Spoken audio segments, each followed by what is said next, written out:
السلام علیکم ورحمۃ اللہ وبرکاتہ۔ آج جس لائن پر مسلمان کھڑے ہیں وہ اپنی اس لائن پر غلط ہیں۔ میں ان سے کہتا ہوں کہ اپنے پرکھوں کی طرف واپس لوٹو۔ ناظرین، آج کی ویڈیو میں انڈین وسیم رضوی کی یہ باتیں ہیں جو آپ نے سننی ہے۔ مسلمانوں کو کچھ نصیحتیں کرتا ہوا نظر آتا ہے، جو کہ کچھ وقت پہلے خود کو مسلمان کہتا تھا اور آج وہ اپنے آپ کو ہندو کہتا ہے۔ تو ناظرین، آئیے اس کی یہ کچھ باتیں ہیں وہ سنیے، اور اس بارے میں آپ سنیں گے ڈاکٹر ذاکر نائک صاحب سے۔ آپ سے گزارش ہے ویڈیو میں ہمارے ساتھ آخر تک رہیے گا۔ کیا ہندوستان میں مسلمان کہاں سے آ گیا؟ مغلوں کی زارتی سے، مغلوں کے کنورژن سے ہی یہاں پر مسلم پیدا ہوئے، اور جتنا بھی یہاں پر مسلمان ہے اس میں اگر ہم یہ مانیں تو 99% مسلمان وہ ہے جو ہندوستانی ہندو تھا اور کنورٹڈ ہے۔ رام نام ہی ستیہ ہے۔ ہندوستان کے اندر جتنا مسلمان ہے وہ سب کنورٹڈ ہے، ان کو گھر واپسی کرنی چاہیے۔ میں ان سے یہ انروت کر رہا ہوں، ان کو نیوتا دے رہا ہوں، ہندوستانی تمام مسلمانوں کو، کہ وہ واپس سناتن دھرم میں آئیں اور ہندو، سناتنی ہندو بن کے اپنی غلطی کو جو انہی نے پہلے کی اس کو سدھاریں۔ ٹھیک ہے، 1400 سال پہلے اسلام کا اتہاس ہے، اور اس سے پہلے تو محمد صاحب کے پرکے خود ہم کہیں کہ سناتنی تھے۔ دیکھیں، مسلمانوں کو گریانے کی بات نہیں ہے، ان کی مانسکتا ہے، بات اس پر اٹھائی جاتی ہے۔ وہ بھی ہماری طرح انسان ہے، جو خون میرے جسم میں ہے وہی خون ان کے جسم میں، لیکن جو ان کے مذہبی مانسکتا ہے وہ خراب ہے۔ 1400 سال پہلے جس طرح سے اسلام کی استھاپت کیا گیا، جو لائن مسلمانوں نے پکڑی ہے وہ غلط ہے۔ اب آپ دیکھو، بات اٹھتی ہے تو کہی جاتی ہے، اذان کے اوپر ہے۔ اذان آپ دیتے ہو، یہ آپتی جنک اذان ہے۔ اذان میں آپ چیلنج کرتے ہو سنویدھان کو، آپ دوسرے دھرموں کو، اللہ اکبر کہتے ہو۔ ہم بالکل اس بات پر آپ سے مطمئن ہیں، گاڈ از گریٹ۔ یس، ہم بھی کہتے ہیں، جس کو تم مان رہے ہو گریٹ ہے، ہمیں کوئی آپتی نہیں ہے، لیکن اس کے بعد تم کہتے ہو لا الہ الا اللہ، یعنی کہ اللہ کے علاوہ کوئی دوسرا پوجنیہ نہیں ہے، اس پر آپتی ہے۔ مسلمانوں سے اللہ کا مطلب پوچھو تو وہ کہتے ہیں وہ اللہ جس نے ہم لوگوں کو سب کو بنایا، ٹھیک، ہم نے مان لیا، لیکن اس کے علاوہ اللہ گاڈ اس میں فرق ہے، بہت فرق ہے۔ اللہ کا مطلب ہی یہ ہے کہ اگر اللہ کو آپ کو ڈیفائن کرنا ہے تو اللہ کو آپ کو قرآن سے ہی سمجھنا پڑے گا۔ اللہ کو آپ کسی وید سے، بائبل سے نہیں سمجھ سکتے۔ کہ آذان سریلی ہونے کے علاوہ ایک پیغام دیتی ہے ہمیں۔ افسوس کی بات ہے کہ اکثر مسلمان آذان کی معنی جانتے ہی نہیں۔ تو مسلمان نہیں جانتے تو غیر مسلم کیسا جانے؟ اور میں ایک واقعہ آپ سے کہنا چاہتا ہوں، اور یہ حقیقت واقعہ ہے۔ تقریباً 10-15 سال پہلے جب میں کیرلا میں گیا تھا تقریر کرنے کے لیے، اور یہ حقیقت ہے، مجھے مہمان خصوصی بنا گیا تھا، اور میرے تقریر کے پہلے ایک غیر مسلم پولیٹیشین کو بلایا تھا، اور اپنے تقریر میں ہر پولیٹیشین جو غیر مسلم میں کوشش کرتا ہے کہ اگر مسلم گیدرنگ دیکھتا ہے تو وہ تعریف کرے گا اسلام کی۔ تو یہ غیر مسلم پولیٹیشین تعریف کرتے کرتے کہنے لگا کہ ہمارے اس دیش میں جو مسلمان مغل بادشاہ اکبر اتنے مہان کام کیے، اسی لیے مسلمان روز 5 بار اللہ اکبر کر کے اکبر بادشاہ کی تعریف کرتے۔ آپ سمجھ رہے ہیں یہ جوک ہے، جوک نہیں، حقیقت ہے، اور میں خود گواہ ہوں۔ میں سٹیج پہ بیٹھا تھا، اچھا میرے تقریر کے پہلے اس نے کہا، تقریر میں نے اس کی غلط فہمی کو دور کیا کہ ہم مسلمان جب اللہ اکبر بولتے ہیں تو اکبر بادشاہ کی تعریف نہیں کرتے۔ اکبر بادشاہ تو موجود بھی نہیں تھا اس وقت، اللہ کے رسول کے ٹائم پہ اکبر بادشاہ کہاں تھے؟ جب اللہ اکبر کہتے ہیں اس کی یہ معنی ہے کہ اللہ سب سے بڑا ہے، اللہ از دا گریٹسٹ۔ اسی لیے ہر مسلمان کا فرض ہے کہ کم از کم وہ آذان کی معنی کو جانے، تاکہ خود کے دل پہ اثر ہو، اور ساتھ ساتھ جو لوگ کو اس کی معنی نہیں پتہ ہے، غیر مسلمانوں کو نہیں پتہ ہے، ان لوگوں کو اس کی معنی بتائے۔ اور آذان میں ہم 4 بار دہراتے ہیں، اللہ اکبر اللہ اکبر اللہ اکبر اللہ اکبر، اللہ سب سے بڑا ہے، اللہ سب سے بڑا ہے، اللہ سب سے بڑا ہے، اللہ سب سے بڑا ہے۔ اشہد ان لا الہ الا اللہ، میں گواہی دیتا ہوں اللہ کے علاوہ کوئی معبود نہیں، میں گواہی دیتا ہوں کہ اللہ کے علاوہ کوئی معبود نہیں۔ اشہد ان محمد رسول اللہ، میں گواہی دیتا ہوں کہ محمد صلی اللہ علیہ وسلم اللہ سبحانہ و تعالیٰ کے رسول ہے۔ میں گواہی دیتا ہوں کہ محمد صلی اللہ علیہ وسلم اللہ کے رسول ہے. حی علی الصلاح، حی علی الصلاح، آؤ صلاح کی طرف، آؤ صلاح کی طرف. حی علی الفلاح، حی علی الفلاح، آؤ فلاح کی طرف، آؤ فلاح کی طرف، آؤ کامیابی کی طرف، آؤ کامیابی کی طرف، آؤ اچھے کام کی طرف، اچھے کام کی طرف. اللہ اکبر، اللہ اکبر. اللہ سب سے بڑا ہے، اللہ سب سے بڑا ہے. جب ہم آذان کی معنی کو جانیں گے پھر ہمارے دل پہ آذان کا اثر اور گہرا پڑے گا.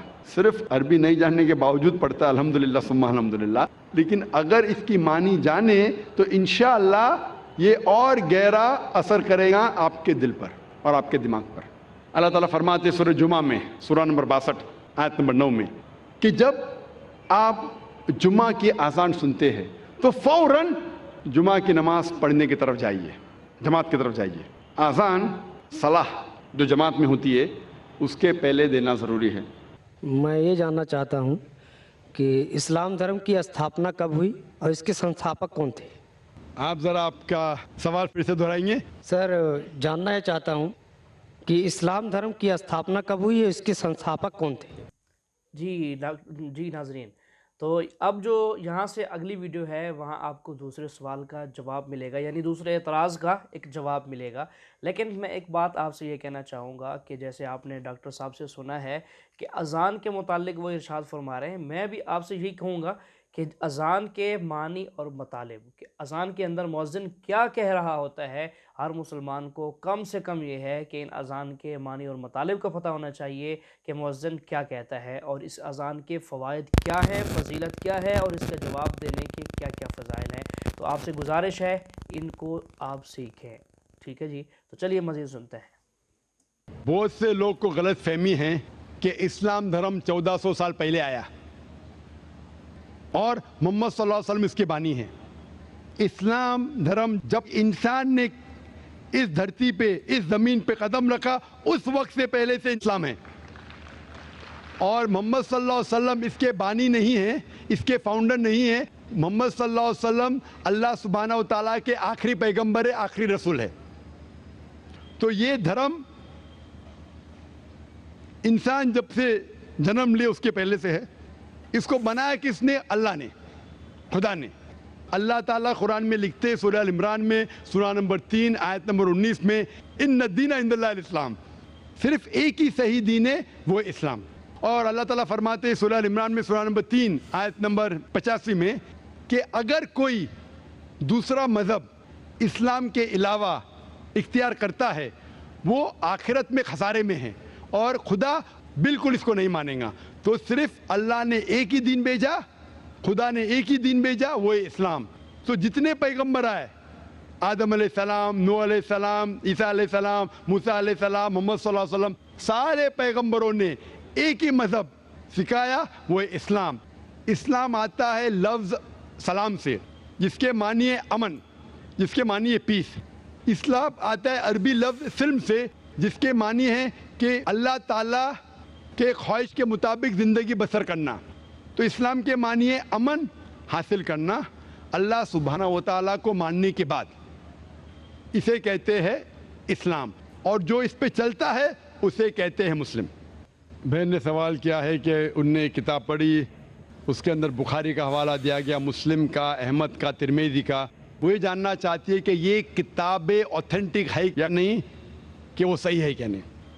آپ نے کون سی کتاب پڑھی مجھے پتہ نہیں، تو وہ کتاب کے بارے میں نہیں کہہ سکتا ہوں. لیکن اگر آپ کا سوال ہے کہ بخاری، مسلم، احمد، ترمذی صحیح ہے کیا نہیں، ہم قرآن میں مانتے ہیں اور محمد صلی اللہ علیہ وسلم کی صحیح حدیث میں مانتے ہیں. حدیث کیونکہ 1400 سال پہلے ہمارے پیغمبر محمد صلی اللہ علیہ وسلم نے فرمائی تھی. حدیث 3 قسم کے ہوتے ہیں، صحیح، ضعیف اور موضوع. صحیح مطلب پختہ، اوتھینٹک. ضعیف مطلب ویک، مطلب کمزور. موضوع مطلب گڑی ہوئی، کنکاکٹڈ.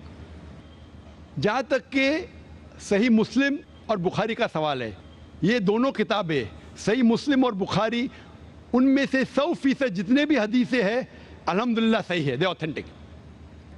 باقی جو کتابیں ہیں سیاستہ یا کتب الستہ کے، ترمذی، سنن ابو داؤد، ابن ماجہ اور سنن نسائی، یہ 4 جو کتابیں ہیں کتب الستہ کے، ان میں سے اکثر حدیث صحیح ہے لیکن چند حدیث اس میں ضعیف ہے. ان کے بارے میں ایک بہت بڑے عالم شیخ ناصرالدین البانی رحم اللہ, ان نے ان پہ تحقیق کی اور 2 الگ جلد بنائے, صحیح ابو داؤد ضعیف ابو داؤد, صحیح ترمذی ضعیف ترمذی, صحیح سنن نسائی ضعیف سنن نسائی. اس طریقے سے تقسیم کیا. یہ چاروں جو کتابیں ہیں اکثر میں سے حدیث صحیح ہے لیکن کچھ ضعیف حدیث بھی ہے. تو اگر آپ جاننا چاہتے ہیں کہ اگر کوئی حوالہ دیا بخاری کا یا مسلم کا, آپ آنکھ بند کر کے سمجھ سکتے ہیں یہ صحیح ہے. لیکن اگر کوئی حوالہ دے رہا ہے ابو داؤد, ترمذی کا, سنن نسائی کا, ابن ماجہ کا, آپ سوچ سکتے اکثر صحیح ہوں گے. لیکن اگر آپ کو شک ہے تو آپ ناصرالدین البانی کی کتاب کے بارے میں تحقیق کر سکتے اور پتہ لگے گا کہ ان میں سے چند حدیثیں ضعیف ہے, اور اس کے بعد آپ کو پتہ لگے گا کیا یہ صحیح ہے کہ نہیں. تو قرآن مجید کے بعد جو کتاب ہے جو مسلمان کہہ سکتے ہیں کہ پورے طریقے سے صحیح ہے وہ بخاری ہے, صحیح بخاری ہے. اس کے بعد صحیح مسلم ہے, اور باقی کے 4 کتابوں کا مطالعہ کرنا چاہیے, ان میں سے اکثر حدیث صحیح ہے. Hope this answer the question. جی ہاں ناظرین, جیسا کہ آپ نے سنا ہے آج کی ویڈیو میں آپ کو وسیم رضوی کے دونوں سوال یعنی اعتراضات کے جواب مل چکے ہیں. اس کا یہ کہنا ہے کہ مسلمان جو ہے وہ شروع سے نہیں ہے, بلکہ یہ جو ہندوستان کے مسلمان ہیں 99% یہ پہلے ہندو تھے, بعد میں یہ کنورٹ ہوئے مسلمان بن گئے. تو ناظرین یہ حقیقت نہیں ہے بلکہ یہ ایک ڈھونگ ہے, ایک رچایا جا رہا ہے. حالانکہ یہ شخص خود کچھ عرصہ پہلے اس کی ویڈیوز اٹھا کر آپ دیکھ لیں تو یہ خود کہتا تھا کہ اپنے آپ کو مسلمان, اپنے آپ کو مسلم کہتا تھا, اور اسلام کا جو ہے بول بالا کرنے کی اس نے کوشش بھی کی تھی, بٹ راہ راست سے ہٹ گیا اور آج یہ خود بھی گمراہ ہو چکا ہے, لوگوں کو بھی گمراہ کرنے کی پوری کوشش کر رہا ہے. ایسے لوگوں سے دور رہنے کی بہت ضرورت ہے. سوشل میڈیا پر اس طرح کے لوگ مذہبی سکالر کی جو ہے وہ شکل و صورت اختیار کر کے لوگوں کو گمراہ کر رہے ہیں, تاکہ ہمارے جیسے شیطان نے کہا تھا نا اللہ تعالیٰ سے کہ اے اللہ ٹھیک ہے آپ نے یہ سارا کچھ کر دیا, اب میں انسانوں کے ساتھ ان کے اوپر حملہ کروں گا, دائیں سے بھی بائیں سے بھی آگے سے بھی اور پیچھے سے بھی حملہ کر کے ان کو بھی اپنے ساتھ جہنم میں لے جاؤں گا. تو یہ ایسے لوگ ہیں جو شیطان کے چیلے ہیں اور اپنے ساتھ لوگوں کو گمراہ کرنے کے پورے پروپیگنڈے اور پلان کے ساتھ چل رہے ہیں, اور اپنے ساتھ لوگوں کو جہنم میں لے جانے کے لیے پوری کوشش میں لگے ہوئے ہیں. تو اس لیے ناظرین ایسے لوگوں سے بچیں, ان کو سننے سے ان کو دیکھنے سے بچیں. آج کی ویڈیو آپ کے سامنے ہے, کیسی لگی آپ نے یہ بھی کمنٹ کر کے ضرور بتانا ہے اپنا تاثر کہ ویڈیو کیسی لگی ہے, اور اس کے ساتھ ساتھ ہماری ویڈیو کو لائک اور شیئر کر دیں تاکہ آپ جیسے ہمارے اور دوست بھی اس ویڈیو سے فائدہ اٹھا سکیں, اور ہمارے چینل کو بھی سبسکرائب کر دیں تاکہ روز مرہ کے اعتبار سے آپ کے پاس ویڈیو پہنچتی رہے.